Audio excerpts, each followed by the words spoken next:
Hi friends, good morning, सुप्रभात। मैं Vijay Kumar Bhatt, Vivekanand senior secondary online classes में आप सभी का स्वागत करता हूं। आज हम डिस्कस करने जा रहे हैं माध्यमिक शिक्षा बोर्ड अजमेर द्वारा प्रकाशित कक्षा 12 की 12th अंग्रेजी की प्रथम बुक, जिसका नाम है रेनबो। रेनबो के पोइट्री पार्ट को स्टार्ट करेंगे, जिसमें से आपकी पहली पोइम है जिसका नाम है द नोबल नेचर। उसके जो कवि हैं जिनका नाम है बेन जॉनसन। Let's start.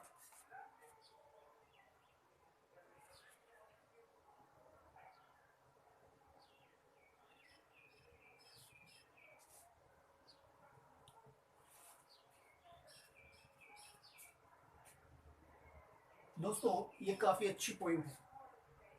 इस पोइम में जो मेन थीम है, the theme of the poem is the contrast between meaningless and unimpressive and long life and short life.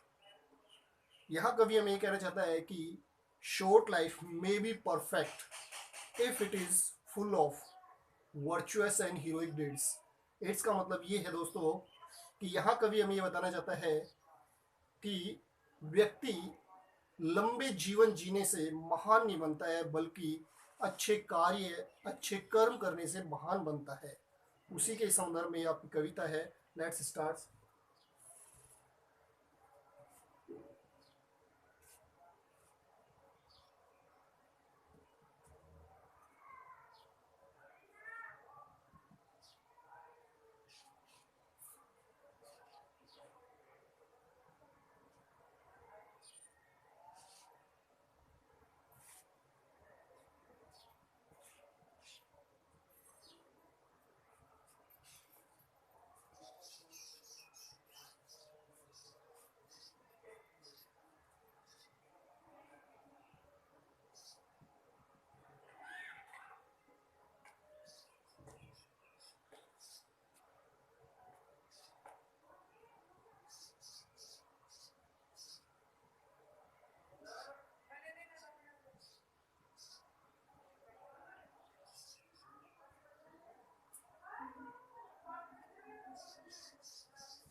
So friends, इसका पहला स्टांजा है ये।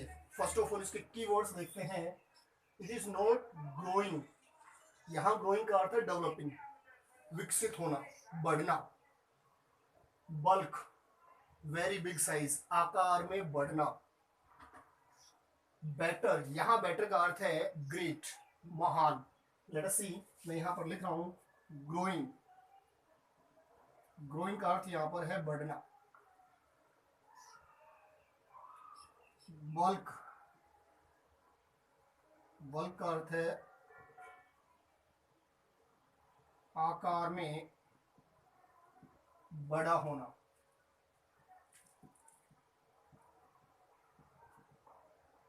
और बेटर, यहां दोस्तों बेटर का अर्थ है ग्रेट, महान।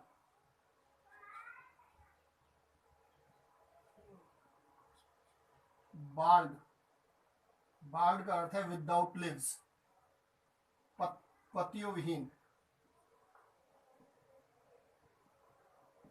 अर्थात बिना पत्तों के। सियर,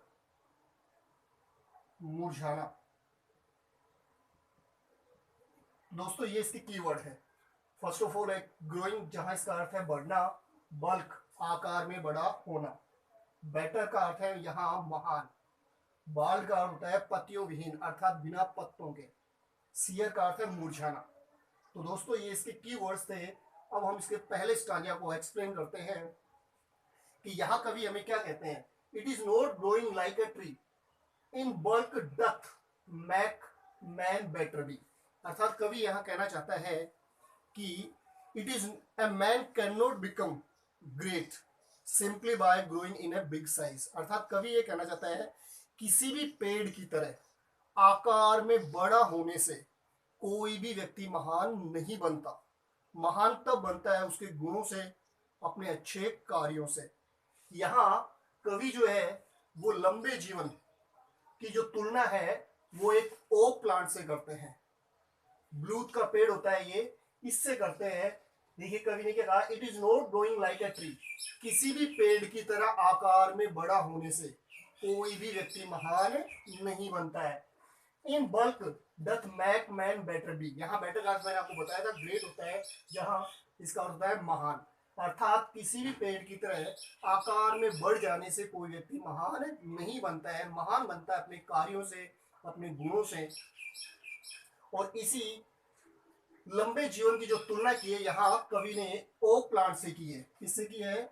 ओक प्लांट से, अर्थात ब्लूथ के पेड़ से की गई है। और उसके लिए क्या कहा है? और standing long and oak 300 years. अर्थात कवि यहाँ कहना चाहता है कि जैसे आंकड़े का पौधा 300 साल तक जिंदा रहता है और लास्ट में to fall a long at last dry bald and share.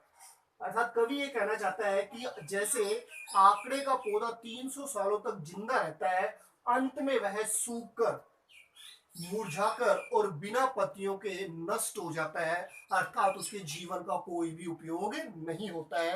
ठीक उसी तरह से व्यक्ति अपने लंबा जीवन जी लेने से महान नहीं बनता है। महान तब बनता है जब उसके जीवन में उपलब्धियां हो, महान कार्य हो और अच्छे कर्म हो, अर्थात अपने कर्मों से वह महान बनता है। यहाँ कवि ने लंबे जीवन की जो तुलना की है वो किससे की है? आंकड़े के पौधे से, अर्थात ब्लूथ के पेड़ से। यहाँ हमें एक बात का और ध्यान रखना है कि यहाँ जो कवि है वो हमें आंकड़े के पौधे की विशेषता बताता है।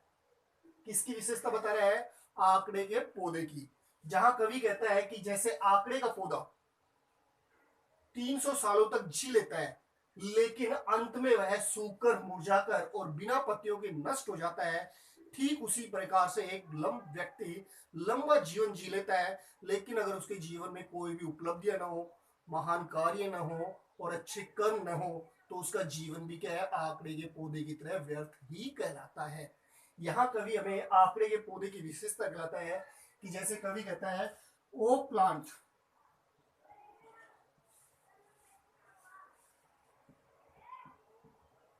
हैज long life span,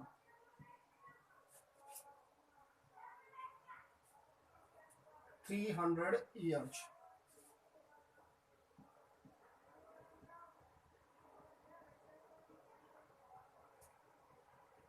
ये तो इसकी दोस्तों पहली विशेषता हो गई, क्वालिटी किसकी? आंकड़े के पौधे की। ठीक है, सेकंड इसकी क्वालिटी है, इट इज यूजलेस। अर्थात कवि ये कहना चाहता है कि आंकड़े के पौधे का कोई भी उपयोग नहीं होता है। It falls like a log, dry, bald and sere. ये इसकी तीसरी क्वालिटी हो गई। तो दोस्तों यहाँ कवि ने लंबे जीवन की जो तुलना है वो आंकड़े के पौधे से की गई है, अर्थात ब्लूथ के पेड़ से की गई है। कि जैसे आंकड़े का यानी कि ओक ट्री जो है वो 300 सालों तक जी लेता है, लेकिन उसके जीवन में कोई भी उपलब्धियां नहीं होती है, ठीक उसी तरह से अगर व्यक्ति अपना लंबा जीवन जी लेता है लेकिन जीवन में कोई भी उपलब्धियां न हो, तो उसका जीवन भी क्या होता है? व्यर्थ होता है। यहाँ कवि ने लंबे जीवन की तुलना किससे की है? आंकड़े के पौधे से। साथ ही साथ दोस्तों यहाँ पर कवि ने आंकड़े के पौधे अर्थात ओक ट्री की हमें कुछ विशेषताएं बताई है। जैसे फर्स्ट है, oak plant has long life span 300 years. अर्थात आंकड़े का जो पौधा है वो 300 सालों का जीवन जी लेता है। सेकंड इसकी क्वालिटी, इट इज यूजलेस, जिसका कोई भी उपयोग नहीं होता है। और थर्ड जो इसकी है वो, it falls like a log, dry, bald and sere. ये इसकी तीन क्वालिटी बताई है कवि ने। अर्थात दोस्तों यहाँ कवि जो है वो यही कहना चाहता है कि आप किसी भी पेड़ की तरह इंसान आकार में बड़ा हो जाता है या अर्थात उम्र में बड़ा हो जाता है, लेकिन जीवन में कोई उपलब्धियां नहीं होती है, तो उसका जीवन भी क्या होता है, व्यर्थ ही होता है। ये आपकी फर्स्ट पॉइंट थी, इसका नोबल नेचर। उसका जो पहला स्टांजा है वो आपके सामने क्लियर है दोस्तों। अब इसका जो सेकंड स्टांजा है वो लेट अस सी क्या है, देख लीजिए।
सो दोस्तों इसका जो सेकंड स्टांजा है लेट अस सी।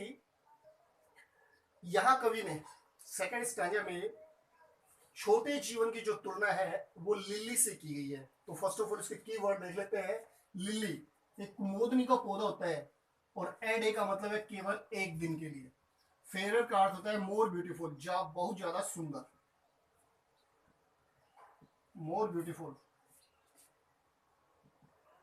बहुत ज्यादा सुंदर।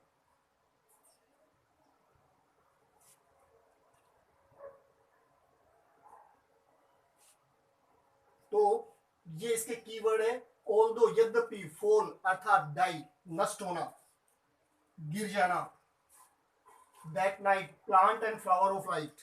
अब सुनिए दोस्तों, जो सेकंड स्टांजा है उसमें कवि ने छोटे जीवन की जो तुलना है, लंबे जीवन की तुलना की गई है ओक प्लांट से। सेकंड जो स्टांजा है लिली, इसमें छोटे जीवन की जो तुलना की गई है वो लिली के प्लांट से की गई है। तो यहां कवि ये कहना चाहता है, ए लिली ऑफ ए डे, कुमोदनी जिसका जीवन काल मात्र एक दिन का होता है, लेकिन वह लोगों को खुशी देता है। कि कुमोदनी जिसका जीवन काल मात्र क्या होता है, एक दिन का होता है, लेकिन वो फिर भी देखने वालों की आंखों को क्या देता है, प्रसन्नता और खुशी देता है। इस फेयर फार में अर्थात कवि ये कहना चाहता है कि देखने वालों को अत्यधिक खुशी देता है।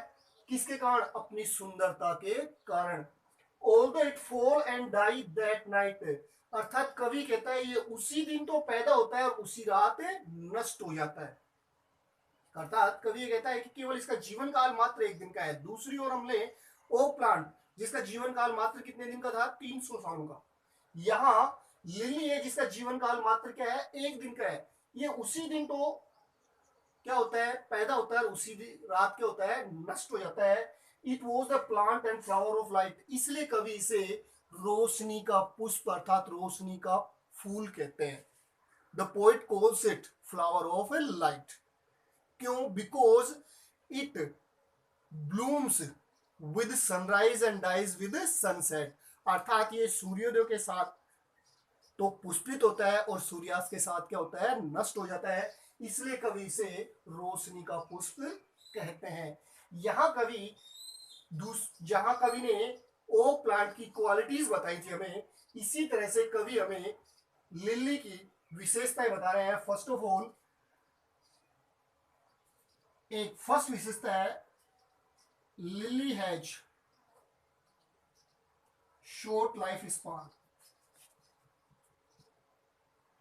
अर्थात कवि ये कहना चाहता है कि लिली के पौधे का जीवन काल मात्र छोटा होता है, एडे, केवल कितने दिन का, एक दिन का।